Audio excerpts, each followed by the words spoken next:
आर्थिक सहयोग अक्सर राजनीतिक गतिरोध को पाटने का काम करता है। कूटनीति केवल सरकारों के बीच नहीं बल्कि लोगों, निवेशकों और पेशेवरों के आगमन से भी मजबूत होती है। अब इसी क्रम में भारत ने जारी किया है EB4 वीजा। दरअसल EB4 वीजा के माध्यम से भारत और चीन दोनों के बीच में संबंधों को बेहतर बनाने का एक प्रयास किया गया है, क्योंकि ये वीजा एक तरह से चीन के साथ सहयोग के लिए एक डिजिटल खिड़की खोलने का काम करती है। तो आइए जानते हैं कि EB4 वीजा क्या है और भारत चीन संबंधों को बेहतर बनाने में इसकी कैसे भूमिका होने वाली है। तो चलिए आज चर्चा करते हैं इसी के ऊपर। तो दरअसल हमारी जो न्यूज है वो यही है कि EB4 जो वीजा है भारत के द्वारा लॉन्च किया गया है और 1 जनवरी 2026 वो तारीख है जिस तारीख से ये लागू मान लिया जाएगा, ये लागू हो गया है।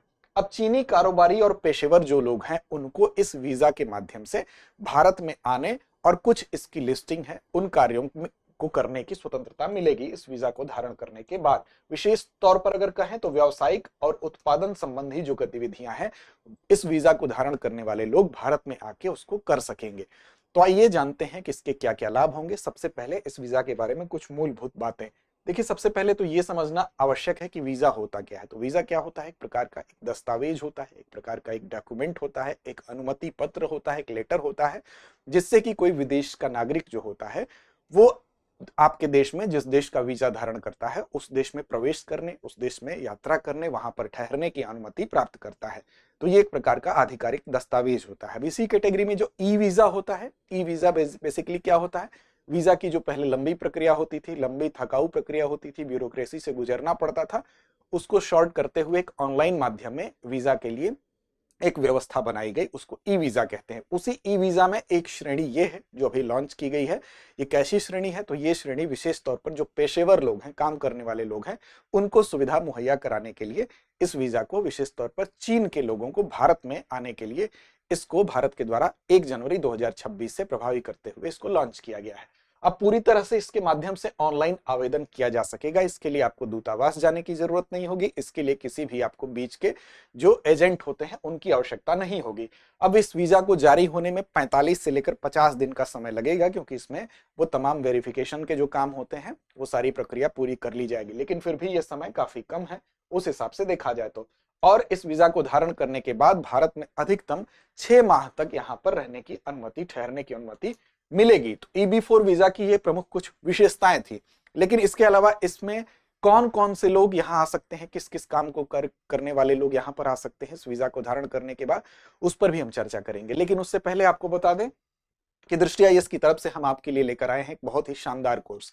अगर आप यूपीएससी की तैयारी 2027, 28, 29 की तैयारी करना चाहते हैं और अभी से चाहते हैं कि आपकी नींव मजबूत हो, तो उसके लिए ये बेस्ट कोर्स है। इस कोर्स का नाम है GS studio foundation live online course.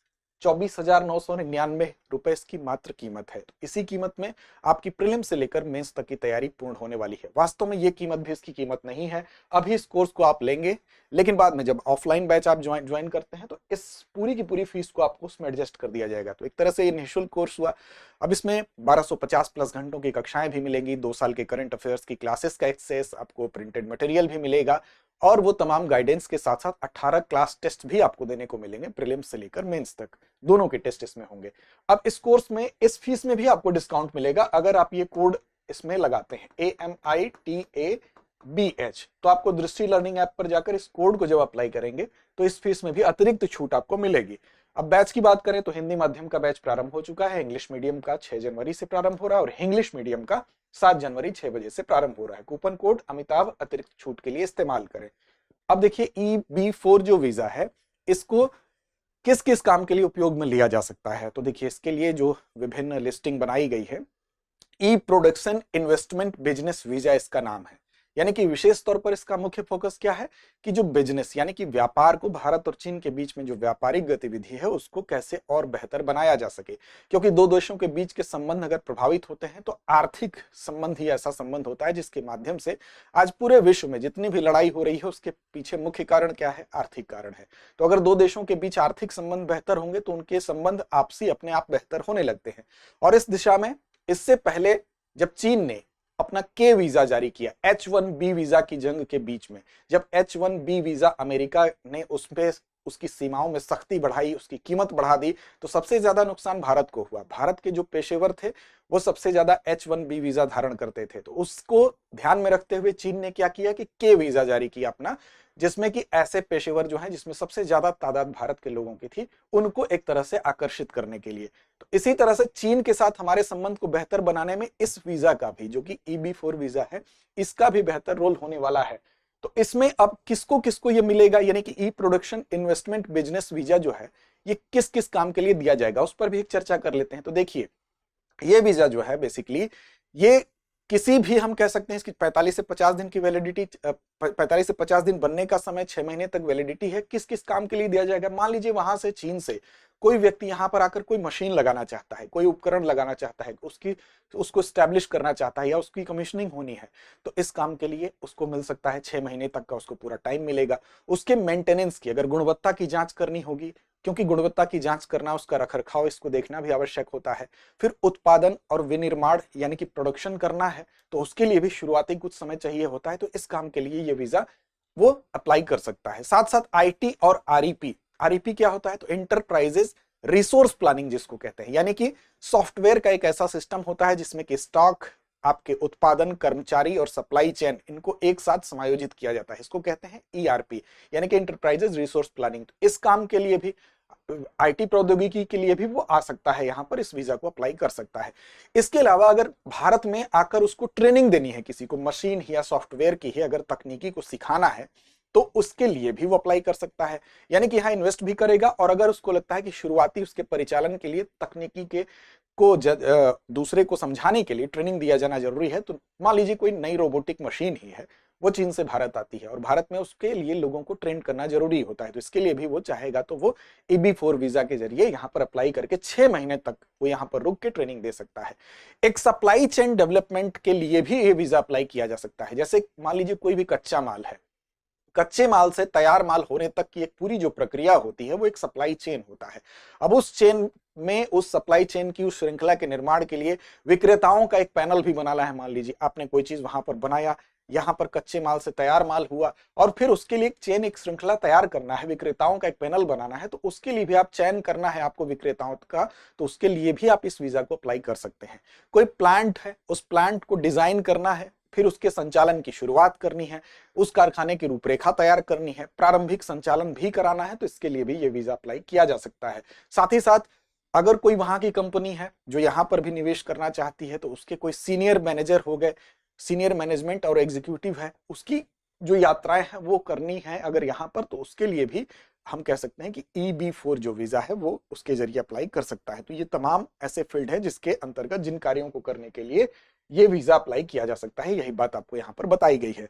अब देखिए, इसी क्रम में जो K4 वीजा है, K4 वीजा क्या था, वो कैसे H1B वीजा से निराश हुए लोगों को आकर्षित करने के लिए, वैश्विक प्रतिभाओं को अपनी ओर खींचने के लिए एक विकल्प बना, जो कि चीन के द्वारा लॉन्च किया गया। H1B वीजा किसका था, अमेरिका का था, और उसको धारण करने वाले सबसे ज्यादा भारतीय थे, जिसमें विशेष रूप से कंप्यूटर के क्षेत्र में अगर आप देखेंगे तो 80% के लगभग H1B वीजा भारतीय धारण करते थे।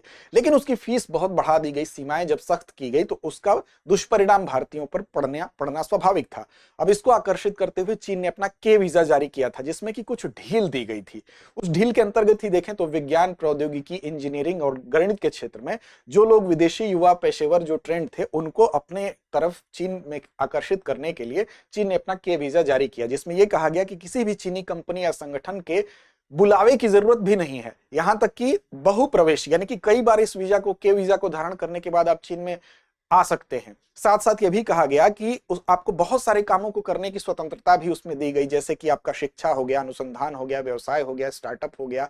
तो हम कह सकते हैं कि H1B वीजा की तुलना में के वीजा जो चीन ने जारी किया था, उसमें काफी उसको फ्लेक्सिबल बनाया था, और विशेष तौर पर उसमें अगर आप देखें तो H1B वीजा के विकल्प के रूप में देखें तो भारतीयों के लिए सबसे ज्यादा आकर्षित करने वाले वीजा के रूप में चीन की एक पहल थी। अब उसी पहल के तहत अगली कड़ी के रूप में हम कह सकते हैं कि ई प्रोडक्शन जो इन्वेस्टमेंट बिजनेस वीजा यानी EB4 वीजा है, ये भारत की एक पहल है। तो दोनों देशों के बीच के अगर आर्थिक संबंध बेहतर होते हैं, तो वर्तमान संबंध में जिस तरह का वैश्विक समीकरण चल रहा है, उसमें भारत और चीन के संबंधों को बेहतर बनाने की दिशा में इसको एक पहले स्टेप के रूप में हम देख सकते हैं। चलिए चलते हैं अभ्यास प्रश्न की तरफ। और अब साथ ही आपको यह भी बता दें कि जो भारतीय कंपनियां हैं वो चीनी नागरिकों को अगर आमंत्रित करना चाहती हैं तो वो डीपीआईआईटी के जो राष्ट्रीय एकल खिड़की प्रणाली है उस पोर्टल पर पहले उनको पंजीकरण भी कराना होगा। ये भी इसके अंतर्गत एक प्रावधान है। अभ्यास प्रश्न आज का है, आपके जिम्मे छोड़ते हैं। उससे पहले आपको बता देंगे, टेलीग्राम चैनल हमारा अब तक फॉलो नहीं किया आपने तो दृष्टि आईएएस यूट्यूब चैनल को आप टेलीग्राम चैनल पर फॉलो कर सकते हैं। वहां इस वीडियो की लिंक और पीडीएफ भी आपको मिलेगी। प्रश्न है कि ई प्रोडक्शन इन्वेस्टमेंट बिजनेस वीजा यानी ईबी4 वीजा कब से लागू हुआ? विकल्प आपके सामने है 1 जनवरी 24, 1 जनवरी 25, 1 जनवरी 26 या 1 जनवरी 2027। तो इस प्रश्न का सही और सटीक जवाब देना ना भूलिए। लड़ते रहिए, अपने लक्ष्य की ओर बढ़ते रहिए। अब एग्जाम की तैयारी को और बेहतर करने के लिए हमारे चैनल को लाइक, शेयर और सब्सक्राइब करना ना भूलें।